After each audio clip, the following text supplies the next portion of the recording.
Hi friends, ఈ వీడియోలో మనం క్యాబేజీ ఫ్రై అయితే చేసేసుకుందాం. ముందుగా క్యాబేజీ ముక్కలను టమాటా ముక్క, ఆనియన్స్, పచ్చిమిర్చి అనేది ఈ విధంగా కట్ చేసుకోవాలి. ఇప్పుడు కడాయి వేడెక్కాక ఒక 2 టీ స్పూన్ల ఆయిల్ అయితే పోసేసుకోండి. అలాగే పోపు గింజలు వేసేసుకొని కట్ చేసి పెట్టుకున్న ఆనియన్స్ ముక్కలు కూడా వేసేసుకుందాం.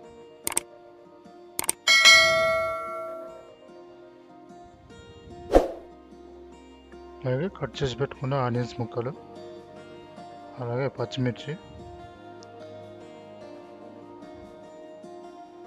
అలాగే కరివేపాకు, హాఫ్ టీ స్పూన్ అల్లం వెల్లుల్లి పేస్ట్ కూడా వేసేసుకొని మొత్తం పచ్చివాసన వేయడానికి కలిపేసుకుందాం. ఆనియన్స్ ఇప్పుడు అల్లం వెల్లుల్లి పేస్ట్ పచ్చివాసన వేయడానికి ఒకసారి ఒక 2 మినిట్స్ అయితే ఫ్రై చేసుకుంటే మనకు మంచిగా మగ్గుతాయి. ఇప్పుడు మనం కట్ చేసి పెట్టుకున్న క్యాబేజ్ ముక్కలను అయితే వేసేసుకుందాం. క్యాబేజ్ ముక్కలు వేసేసుకొని మొత్తం ఒకసారి క్యాబేజ్ ముక్కలకు ఆయిల్లో కలిపేద్దాం. మొత్తం ఒకసారి కింద మీదకి తిప్పేసి ఒక 3 మినిట్స్ అయితే మనం మీడియం ఫ్లేమ్లో ఉడికించుకోవాలి.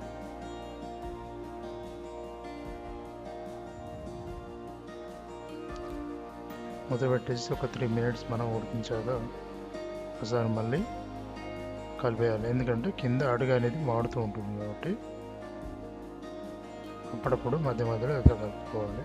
3 మినిట్స్ తర్వాత ఇప్పుడు మనం ఒక 2 టీ స్పూన్ల సాల్ట్ అయితే వేసేసుకుందాం.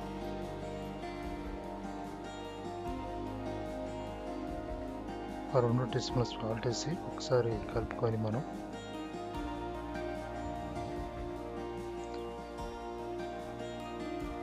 ఇప్పుడు ఒక 10 మినిట్స్ అయితే మీడియం ఫ్లేమ్లో ఉడికించాలి. మధ్య మధ్యలో ఇలా కలుపుకుంటూ క్యాబేజీ అనేది ఒక 40% ఉడికింది కాబట్టి ఇప్పుడు మనం ఒక 2 టమాటా ముక్కలు అయితే కట్ చేసుకొని వేసేసుకుందాం.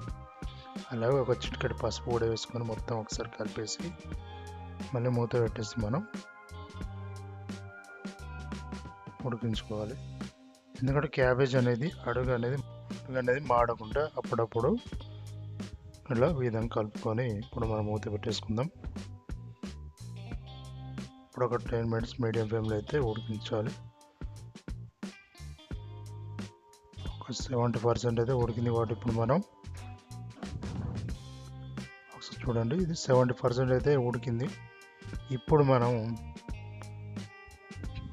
కారం, అలాగే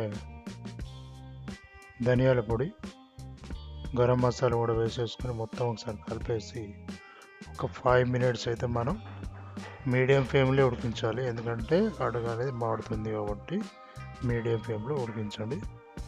ఇప్పుడు మనం వాటర్ అనేది పోయాల్సిన అవసరం లేదు, మీకు కావాల్సిన వాటర్ పోసుకోండి. ఈ విధంగా ఫ్రై అయింది మనకు క్యాబేజీ అయితే. ఒక 2 మినిట్స్ మనం ఉంచి ఇప్పుడు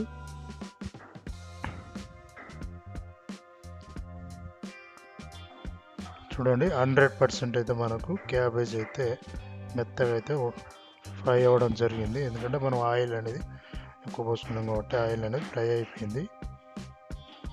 ఈ విధంగా అయితే క్యాబేజీ ఫ్రై అయితే మనం చేసుకోవచ్చు.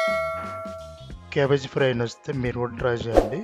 మరి మా ఛానల్ని సబ్స్క్రైబ్ చేసి బెల్ ఐకాన్ ప్రెస్ చేయండి. Thank you friends.